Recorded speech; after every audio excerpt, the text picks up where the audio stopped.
Ciao ragazzi e bentornati nel mio canale. Se siete nuovi, benvenuti. Il mio nome è Germana e nella lezione di oggi scopriremo insieme un argomento che molti di voi mi avete chiesto: i pronomi diretti, noti anche come pronomi personali di complemento oggetto. Siete pronti? Iniziamo!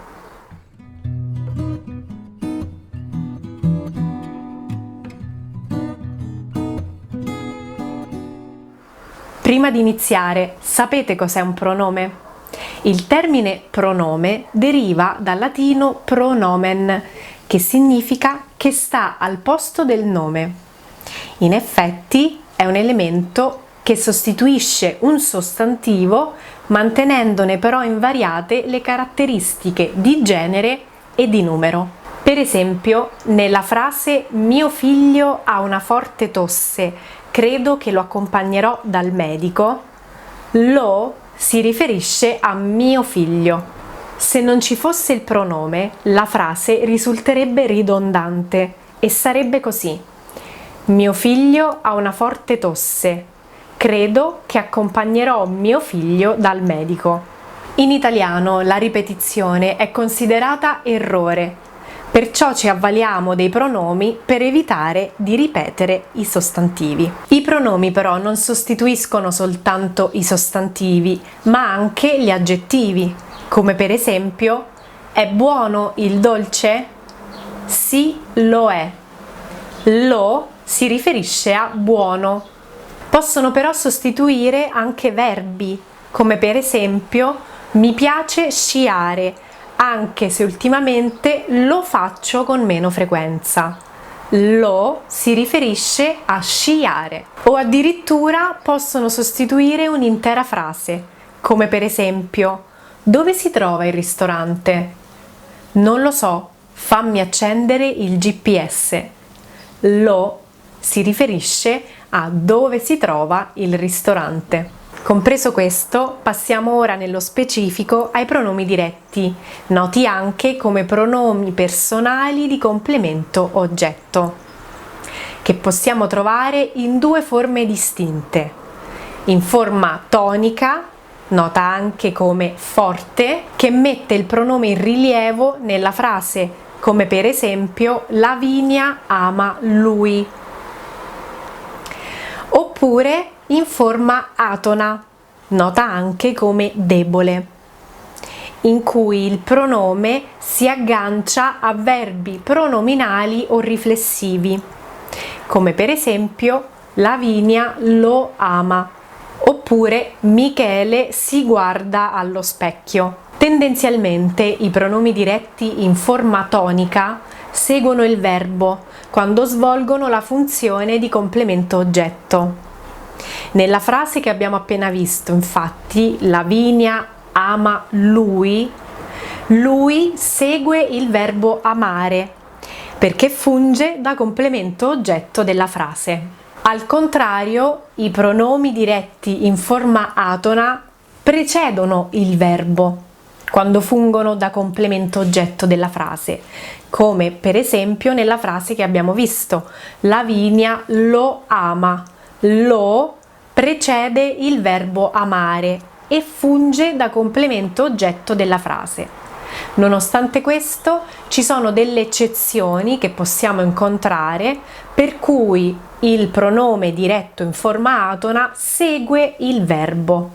Vedremo più avanti in questo video quali sono queste eccezioni. Ora che abbiamo un'idea ancora vaga di cosa sono i pronomi diretti in forma tonica e in forma atona, vediamone ciascuno nel dettaglio.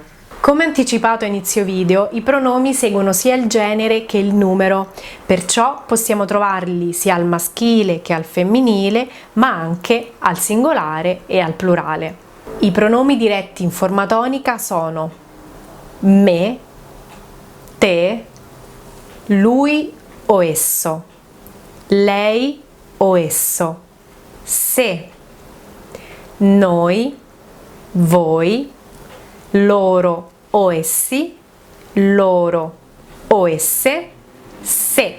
Mentre i pronomi diretti in forma atona sono mi, ti, lo, la, si, ci, vi, li, le, si. Vediamo qualche esempio per capire meglio come funzionano. Partiamo da la. Un esempio. Vuoi la calcolatrice? Sì, la voglio. La calcolatrice è il complemento oggetto della frase e quando rispondiamo sì, la voglio, stiamo dicendo sì, voglio la calcolatrice. Perciò la è il suo pronome diretto in forma atona. Se volessimo rispondere utilizzando il pronome diretto in forma tonica, potremmo dire sì, voglio lei. In realtà i pronomi diretti in forma tonica non sono utilizzati tanto quanto quelli in forma atona. Inoltre il pronome tonico lei si utilizza generalmente per riferirsi a persone o ad animali, raramente per riferirsi ad oggetti. Perciò in questo caso prediligiamo l'utilizzo del pronome in forma atona. Vediamo adesso il pronome in forma atona lo. Un esempio: dove hai messo il giubbotto? L'ho lasciato sul divano. Riuscite a riconoscere il pronome?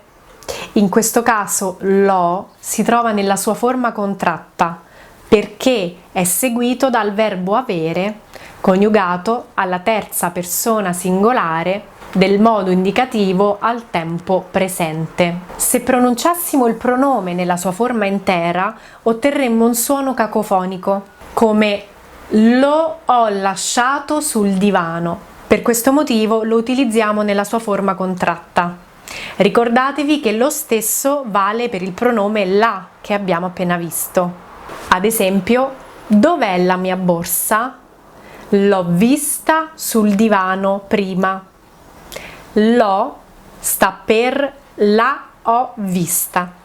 Anche in questo caso, come nell'esempio precedente, prediligiamo il pronome in forma atona piuttosto che in forma tonica. Nota: dovete sapere che nell'italiano parlato è molto comune utilizzare il pronome in forma atona in modo ridondante, anche laddove non necessario, come per esempio nella frase la compri la pasta? La si riferisce alla pasta, ma non è necessario utilizzarlo. È considerato infatti un errore nella forma scritta. Nell'orale invece è accettabile. Come abbiamo visto sinora, il pronome diretto in forma atona si inserisce sempre prima del verbo. Ma come anticipato già a inizio video, vi sono dei casi in cui possiamo trovarlo dopo il verbo, come per esempio: ti volevo comunicare che mi trasferisco a Milano la prossima settimana. Ti si trova prima del verbo, come abbiamo visto, ma questa frase possiamo modificarla anche in volevo comunicarti che mi trasferisco a Milano la prossima settimana. Questo perché il verbo in forma infinita permette al pronome di agganciarsi alla fine. Perciò possiamo dire che il pronome in forma atona si può trovare dopo il verbo quando il verbo è in forma infinita, oppure quando il verbo è all'imperativo, come per esempio: quest'anno datti da fare a scuola, altrimenti niente vacanze estive. Fate attenzione perché con gli imperativi composti da una sola sillaba, come per esempio di, da, va, fa, sta, la consonante iniziale del pronome raddoppia. Vediamo un altro esempio. Dammi una mano a stendere il bucato. Un altro caso per cui possiamo trovare un pronome diretto in forma atona dopo il verbo è quando questi è complemento oggetto di un gerundio, come per esempio: comprandoti le medicine speravo di esserti d'aiuto. Oppure quando vi è l'avverbio ecco, come per esempio: eccovi, vi stavo cercando. Proseguiamo ora con altri esempi di pronomi diretti. Li. Lì abbiamo visto è un pronome diretto in forma atona. Vediamo un esempio. Hai visto Christian e Federica? Sì, li ho visti un'ora fa al parco. Christian e Federica sono il complemento oggetto della frase, perciò li, che è un pronome alla terza persona plurale, li sostituisce. Ma perché utilizziamo li per riferirci a Christian e Federica, dove Federica è femminile e Christian è maschile? Perché in italiano si utilizza il genere maschile per riferirsi a un gruppo misto, in cui abbiamo la presenza sia del genere femminile che maschile. Perciò, per riferirci a Christian e Federica, utilizziamo il pronome personale li piuttosto che le. Se avessimo avuto due persone di sesso femminile, avremmo potuto utilizzare le per riferirci a loro. Come per esempio, hai visto Serena e Federica? Sì, le ho viste un'ora fa al parco. Se invece avessimo voluto utilizzare il pronome in forma tonica, avremmo potuto rispondere sì, ho visto loro un'ora fa al parco. Come già visto, difficilmente si utilizza il pronome tonico a meno che non si voglia mettere in evidenza in modo particolare il complemento oggetto. Vediamolo meglio con un altro esempio. Volevo accompagnare te a casa, non lui. In questo caso l'utilizzo del pronome tonico te mette in evidenza il desiderio del parlante di accompagnare il suo interlocutore a casa piuttosto che una terza persona. Se invece avessimo utilizzato il pronome atono ti, avremmo avuto una frase come volevo accompagnarti a casa. In questo caso, utilizzando il pronome in forma atona ti, stiamo semplicemente comunicando un'informazione e il focus non è tanto sul pronome quanto sull'azione in sé. La forma tonica perciò mette in rilievo il pronome in modo particolare. Tendenzialmente per i pronomi alla prima e alla seconda persona, sia singolare che plurale, quindi mi, ti, ci, vi, prediligiamo la forma atona, mentre utilizziamo la forma tonica quando vogliamo mettere il pronome in particolare rilievo. Visto che lo abbiamo appena menzionato, vediamo il pronome atono ci. Un esempio: dove ci porti domani? Il pronome ci, oltre ad avere la funzione di prima persona plurale, svolge anche altre funzioni, come quella di avverbio di luogo, come per esempio ho sentito del nuovo locale che hanno inaugurato in centro, ma nessuno ci è ancora andato. Significa nessuno è ancora andato là. In effetti, quando vogliamo riconoscere che il pronome ci sta assumendo la funzione di avverbio di luogo, possiamo provare a sostituirlo con gli avverbi qui, qua oppure là. Oppure, sempre con la funzione di avverbio di luogo, quando si trova vicino al verbo essere, può assumere il significato del verbo esistere oppure trovarsi, come per esempio al meteo dicono che domani ci sarà pioggia. Oppure possiamo utilizzare il pronome ci con valore neutro e quindi con il significato di a ciò, di ciò, su ciò, in ciò, da ciò. Come per esempio, Elisabetta dice di aver incontrato Serena ieri, ma io non ci credo. Significa io non credo a ciò. Nella lingua parlata il pronome ci si utilizza tantissimo, soprattutto per evidenziare un'informazione nuova, come per esempio c'era il fidanzato di Susanna alla festa ieri sera.